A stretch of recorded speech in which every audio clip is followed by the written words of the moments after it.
14 জন নারীর সাথে দেখা করতে পারবে একজন পুরুষ। এগুলো খুব গুরুত্বপূর্ণ, এগুলো আমরা জেনেও অনেকে ভুলে গেছি। তার মধ্যে একটা হলো মায়ের মতো 5 জন। মায়ের মতো কয়জন বলেন? মায়ের মতো কয়জন? 5 জন। 1 নম্বর হলো নিজের মা। 1 নম্বর কি?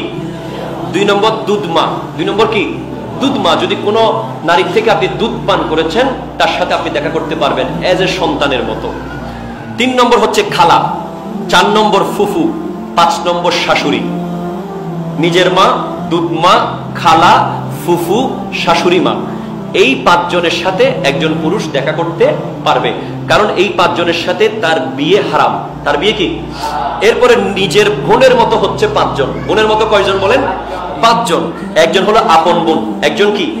আপন বোন। 2 নম্বর হচ্ছে দুধ বোন। একজন মহিলা থেকে আপনিও দুধ পান করেছেন আর একটা মেয়েও দুধ পান করেছে, সে আপনার দুধ বোন হয়ে গেছে, দুধ বোন। 3 নম্বর হচ্ছে দাদি, 4 নম্বর নানি, 5 নম্বর নাতনি।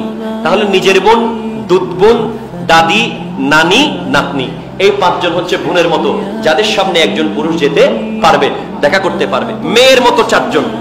একজন হলো নিজের মেয়ে, 2 নম্বর হলো বোনের মেয়ে, 3 নম্বর ভাইয়ের মেয়ে, 4 নম্বর পুত্রবধূ।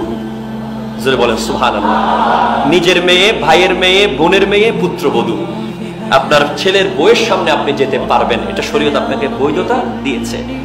বাকি এই 14 জনের বাইরে অন্য কারোর সামনে যাওয়া সম্পূর্ণ হারাম। শুধু সামনে যাওয়া না, মোবাইলে কথা বলাও হারাম, ফেসবুকে চ্যাট করাও হারাম, মেসেজ আদান প্রদান করাও হারাম।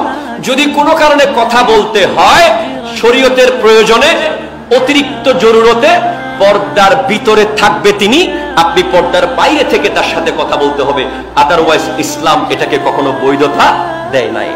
এরপরে একজন মেয়ে 14 জন পুরুষের সামনে যেতে পারবে, তার মধ্যে একজন হলো নিজের বাবা। একজন কি? 2 নম্বর দুধ বাবা, 3 নম্বর চাচা, 4 নম্বর মামা, 5 নম্বর শ্বশুর। 5 নম্বর কি? শ্বশুর।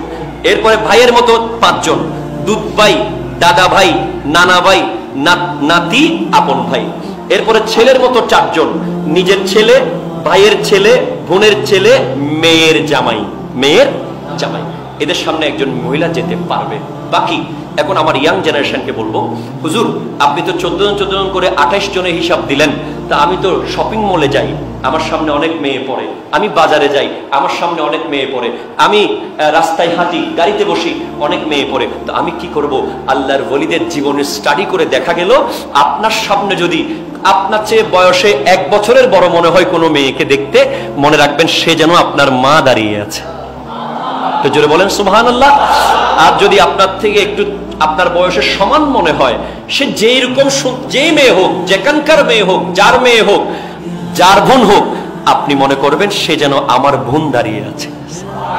আর আপনার বয়সের ছোট যদি কাউকে আপনি দেখেন, আপনি নিজে মনে করবেন এই আমার ঘরে যে আমার একটা কন্যা আছে, এটাও আমার কন্যা।